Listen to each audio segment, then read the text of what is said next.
에베소서 5장 15절에서 21절까지의 말씀입니다. 제가 봉독하겠습니다.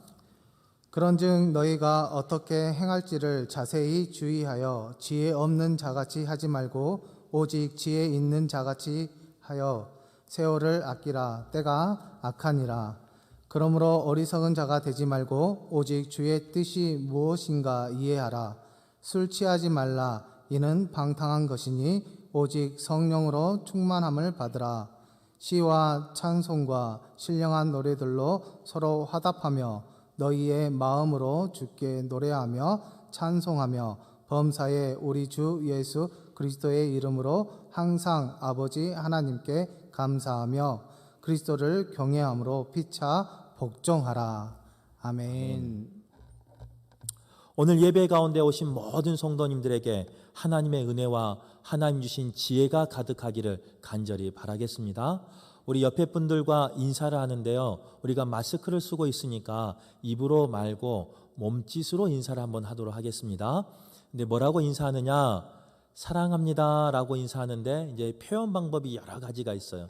우리 한국이 참 잘하는데 겸손해요. 그래서 겸손의 하트를 하면서 사랑합니다 라고 할 수도 있고, 조금 더 큰 사랑을 주고 싶으면 이렇게 사랑합니다 라고 할 수도 있고, 아예 큰 사랑을 줄 수도 있어요.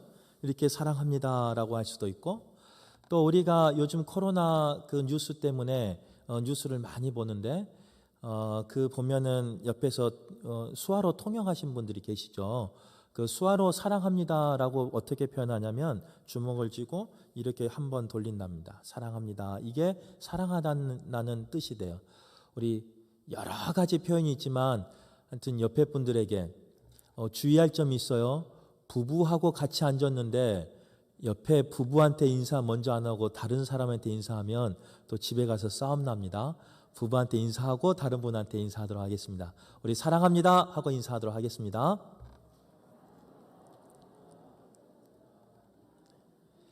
네, 우리가 마스크를 쓰고 있지만 그래서 다 표현하지 못하지만 우리의 마음을 나누는 교회 되기를 바라고, 그런 사랑이 넘치는 아름다운 교회 되기를 간절히 바라겠습니다. 우리는 계속해서 에베소서 말씀을 보고 있는데, 특별히 오늘 본문에서 하나님은 우리를 향해서 지혜 있는 자같이 살아라 라고 권면하고 있는 것을 볼 수 있습니다.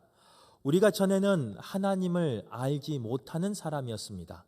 그래서 어둠 가운데 거하는 사람이었습니다.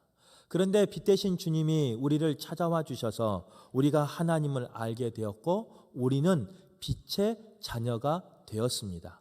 그러기에 오늘 본문에서는 하나님의 자녀답게, 빛의 자녀답게, 더 정확히 말하면 지혜로운 자가 되라라고 말씀하고 있습니다. 바라기는 오늘 예배에 나오신 모든 분들이 하나님 앞에 지혜로운 자가 되셔서 하나님 앞에 쓰임받는 축복의 사람 되기를 간절히 바라겠습니다. 그렇다면 오늘 본문에서 지혜 있는 자는 어떤 사람인가? 그 첫 번째는요, 16절 상반절에 보면 세월을 아끼는 사람이 지혜 있는 사람이다, 이렇게 이야기하고 있는 걸 볼 수 있습니다.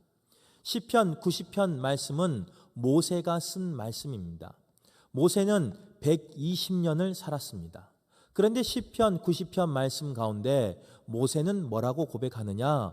그의 삶을, 그의 인생을, 그가 보낸 세월을 짧은 시간에 한순간에 사라지는 그런 삶에 비유하고 있는 것을 볼 수 있습니다.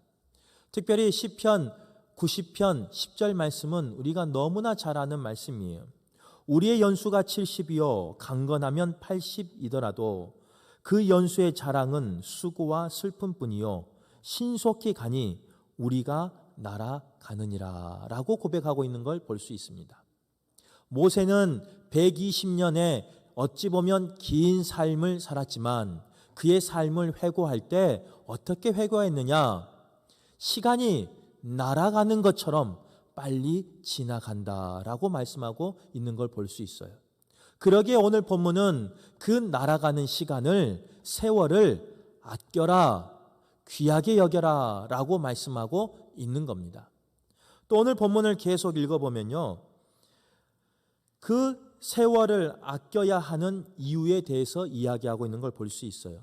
16절 하반절에 보면 세월을 아껴야 하는 이유가 무엇이냐? 때가 악하기 때문이다 라고 말하고 있는 걸 볼 수 있습니다. 때가 악하다는 것은 이제 마지막이 되어 하나님의 심판에 가까웠다라는 말씀이 됩니다. 요즘 하나님을 믿지 않는 세상 사람도요, 이렇게 말합니다. 세상이 악하다, 세상이 끝이 온 것 같다 라면서 우스갯소리를 할 때가 있습니다. 그런데 세상 사람들이 말하는 때가 악하다, 때가 가까웠다라는 말은 오늘 본문의 말씀과 조금 틀린 말씀입니다. 세상 사람들이 말하는 것은요, 그냥 머리로 아는 말이에요. 하지만 오늘 본문에 나와 있는 이 말씀은 머리뿐만 아니라 마음으로 느끼고 알아야 하는 말씀이라는 겁니다. 우리가 코로나19 때문에 고생을 많이 하고 있어요. 특별히 다행인 것은 우리나라는 이 코로나19가 저번 주부터 해서 10명에서 왔다 갔다 하면서 이제 진정 국면으로 접어들고 있습니다. 그런데 이런 좋은 소식이 있는가 하면요, 또 반대로 나쁜 소식도 있어요. 많은 학자들이, 많은 의사들이 뭐라고 예견하고 있느냐?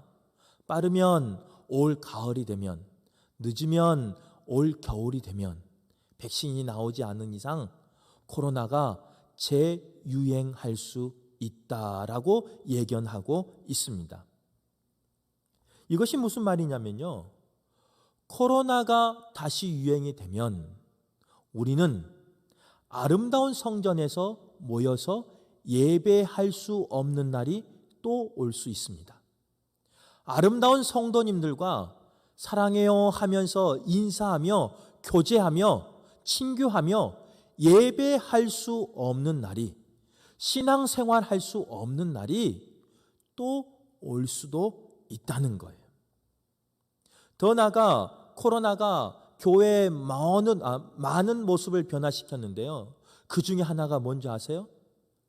요즘 우리 주보를 보거나 또 아니면 광고 시간에 보면요, 새가족을 소개하는 시간이 사라져 버렸어요.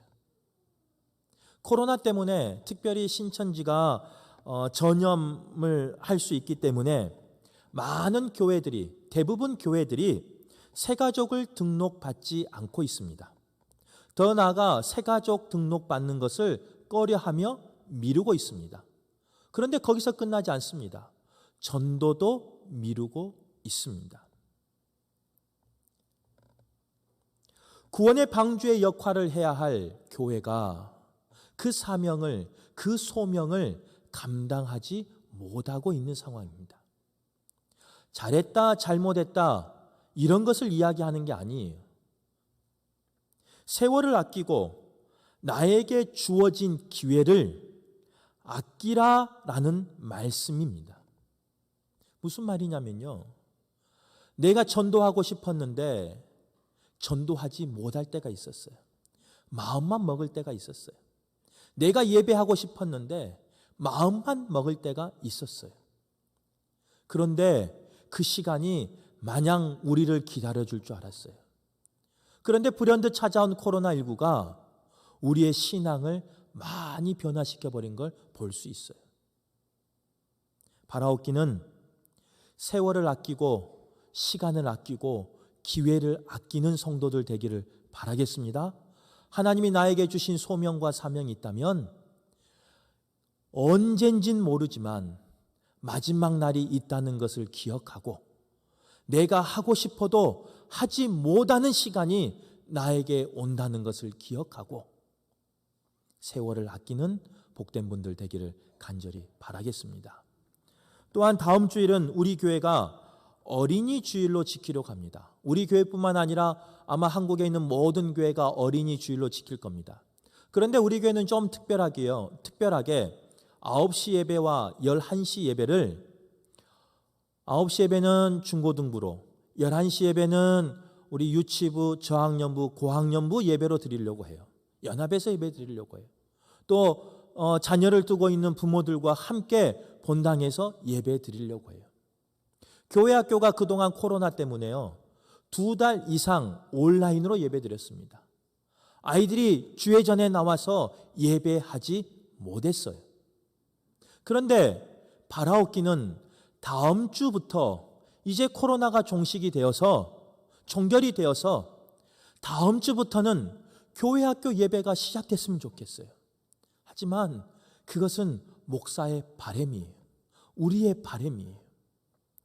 다음 주 드려질 예배가 어떻게 보면 5월 달에 드리는 마지막 성전에서 드리는 예배가 될 수도 있습니다. 더 나아가 코로나가 더 창궐하면 아마 그 예배가 상반기에 드리는, 교회에서 함께 모여 예배 드리는 마지막 예배가 될 수도 있다는 거예요. 조금 더 나쁘게 말하면 다음 주에 드리는 그 교회 학교 예배가, 어린이 주일 예배가 올해 성전에서 드리는 마지막 예배가 될 수도 있다는 거예요. 우리는 우리에게 시간이 많이 있다고 생각합니다. 우리는 우리에게 기회가 많이 있다고 생각합니다. 기도할 기회가 많이 있고, 예배할 기회가 많이 있고, 찬송할 기회가 많이 있고, 감사할 기회가 많이 있다고 생각합니다. 특별히 복음을 전하는 기회가 많이 있다고 생각해요. 하지만 우리가 코로나19를 통해서 알 수 있듯이 오늘이 그 사명을 감당할 마지막 기회일 수 있어요. 마지막 시간일 수 있어요. 그러기에 오늘 본문은 뭐라고 말하느냐? 시간을, 세월을 아껴라 라고 말씀하고 있는 겁니다. 우리의 삶 가운데 나에게 주신 사명을 잘 감당하시는, 세월을 아끼는, 시간을 아낄 줄 아는, 그 기회를 아낄 줄 아는 복된 분들 되시기를 간절히 바라겠습니다. 두 번째로 지혜 있는 사람은 어떤 사람이냐? 술 취하지 않고 성령 충만한 사람이라고 오늘 본문 8절은 이야기하고 있습니다. 사도 바울은 본문에서 술 취한 사람과 성령 충만한 사람을 비교한 걸 볼 수 있어요. 이유는 술 취한 사람과 성령 충만한 사람이 비슷한 모습을 하고 있기 때문에 그렇습니다. 가장 큰 공통점 중에 하나는 뭐냐? 나의 통제력을 잃어버리고 누군가에게 내어준다는 겁니다. 술에 취한 사람은 나를 술에 내어주는 사람이고, 성령 충만한 사람은 성령에게, 성령 하나님에게 나를 내어준 사람입니다. 그래서 술 취한 사람을 보면요, 자신의 행동을 통제하지 못하고 제어하지 못합니다. 또 통제력을 잃어버리고 아무렇게나 행동합니다. 환경의 영향을 받지 않고 그 환경과 맞서 싸웁니다. 그래서 어떤 분들 보면요, 가만히 서 있는 전봇대와 씨름하는 분도 계셔요. 환경의 영향을 받지 않아요. 동일하게 성령으로 충만해지면 나의 생각이 아닌 하나님의 생각과 하나님의 뜻 중심으로 사는 사람으로 변해버립니다. 그러기에 자기 중심의 판단을 버리고 하나님의 뜻을 중심으로, 하나님의 그 삶으로, 하나님이 원하는 삶으로 사는 사람으로 변하게 되는 겁니다. 성경에 보면 예수님의 수제자라고 했던 베드로가 나옵니다. 그 베드로가요, 성령에 충만했을 때 삶과 성령에 충만하지 못했을 때 삶이 분명히 구별된 걸 볼 수 있어요. 물론 베드로는 예수님을 따라다니면서 제자로서 많은 사역을 감당했습니다. 열심히 뛰어다녔습니다. 열심히 헌신한 사람이었습니다. 그런데 성령에 충만하지 못할 때는 그 모든 삶이 자신의 의욕에 앞서 자기 중심적으로 일했다는 거예요. 특별히 예수님이 죽기까지 그 마지막 만찬 때 나는 죽기까지 동행하겠습니다. 절대로 저는 주님을 버리지 않겠습니다. 장담했던 베드로가 막상 골고다의 십자가를 걸어갈 때, 빌라도의 법정에서 재판받을 때 어떻게 하느냐? 예수님을 배반하고 도망가 버립니다. 저주하면서 도망가 버립니다. 자신의 소명과 사명을 버려버리고 고향으로 도망가 버립니다. 이게 바로 성령 받지 못한 사람의 제자의 모습이에요. 그런데 부활하신 예수님이 그 제자 베드로를 만나주시고 그를 사랑한다 고백하여 주시고 다시금 그에게 사명과 소명을 주십니다. 그랬더니 마가 다락방에서 이 베드로가요, 성령 충만함을 받습니다. 성령 충만함을 받은 베드로는 그 이후의 삶이 변합니다. 어떠한 어려움이 와도, 죽음이 내 앞을 가로막아도 그는 두려워하는 것이 아니라, 그는 환경의 지배를 받는 것이 아니라, 환경에 눌리는 것이 아니라 환경을 극복하며 환경을 다스리며 그 환경을 통해 도리어 하나님께 영광을 돌리는 삶을 산다는 거예요. 바로 이것이 성령 받은, 성령 충만한 지혜 있는 자의 모습이라는 겁니다. 바라옵기는 오늘 예배하는 모든 분들이 내 중심에서 성령 하나님 중심으로 변화되는 성령 충만한 삶을 살기를 간절히 바랍니다. 그래서 하나님이 소명과 사명 주실 때 시간을 아끼며 하나님의 편에 서서 하나님의 역사를 써가는 그런 축복의 사람 되기를 간절히 바라겠습니다. 세 번째로 지혜로운 자는 어떤 사람이냐? 오늘 18절과 19절의 말씀에 보면요, 노래하며 찬송하는 사람이다 라고 고백하고 있는 걸 볼 수 있어요.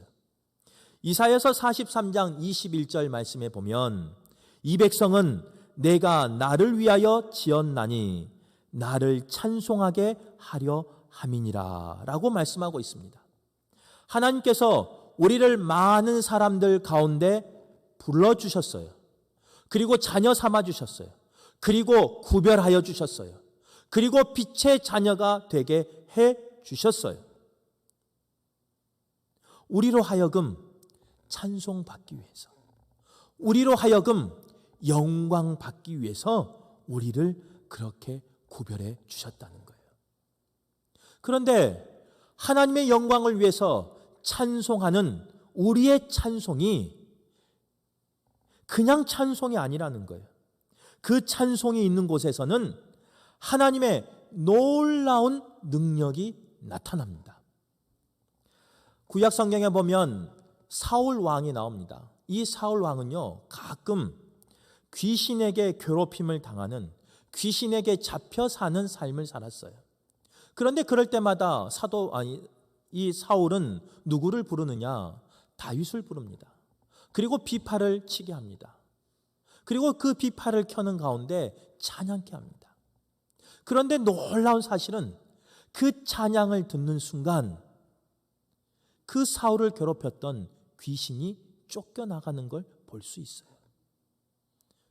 또 사도행전 16장에 보면요, 사도 바울과 실라가 빌립보에서 복음을 전하다가 감옥에 갇힌 일이 있습니다.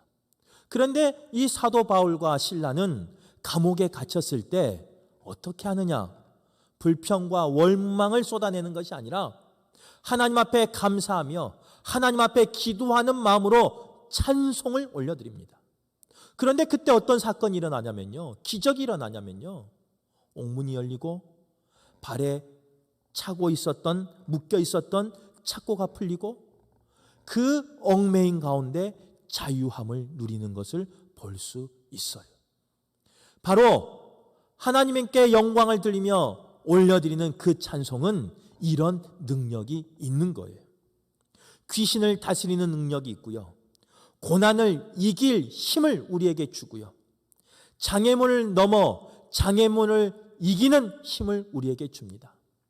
더 나아가 모든 어둠의 억압에서 자유함을 누릴 수 있는 그런 힘이 찬송 가운데 있는 거예요.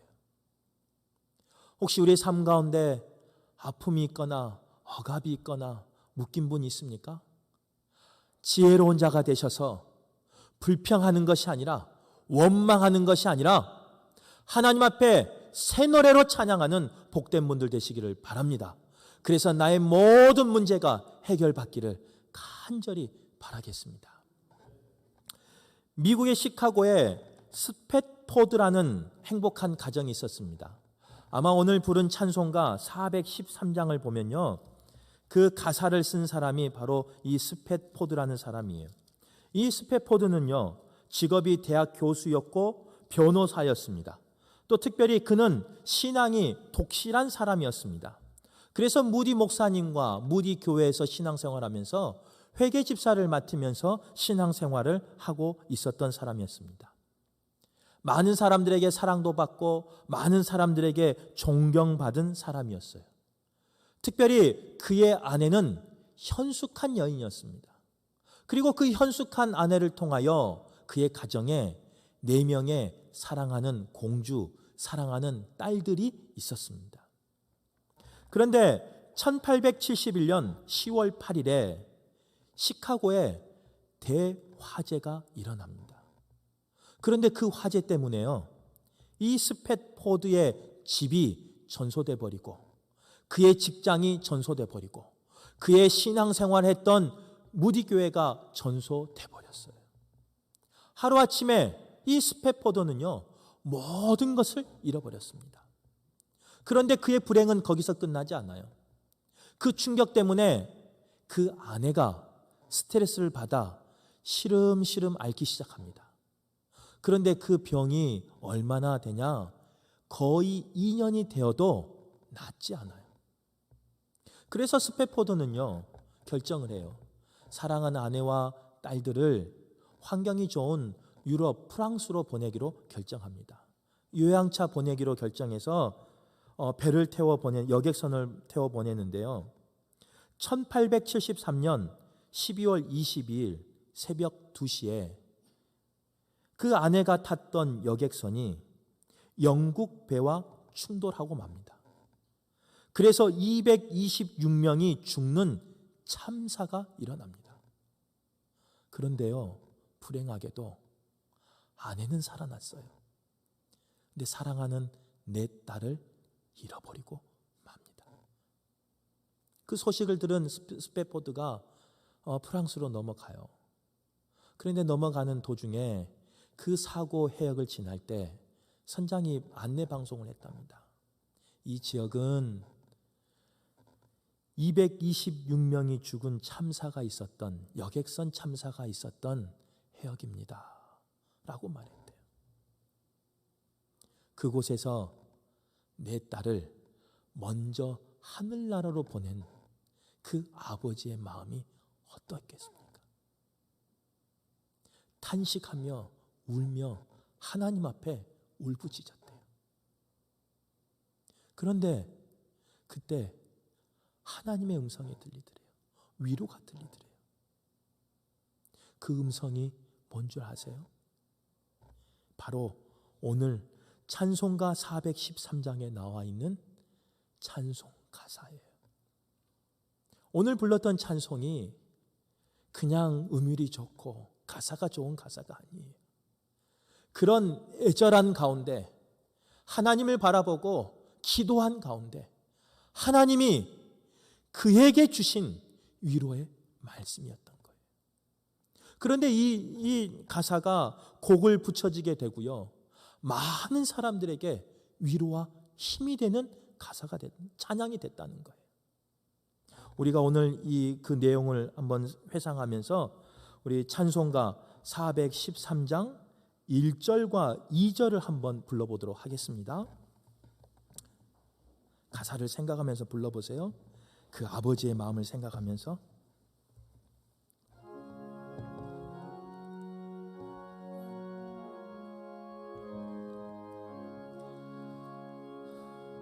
내 평생에 가는 길 순탄하여 늘 잔잔한 같든지 큰 풍 바로 무섭고 어렵든지 나의 영혼은 늘 편하다. 내 영혼 평안해. 내 영혼 평안해. 저마귀는 우리를 삼키려고 입 벌리고 달려와도 주 예수는 우리의 대장 되니 끝내 싸워서 이기리라.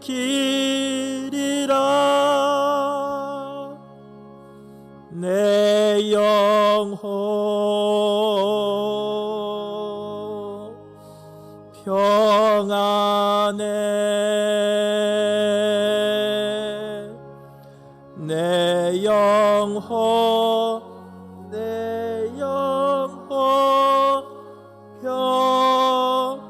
평안해.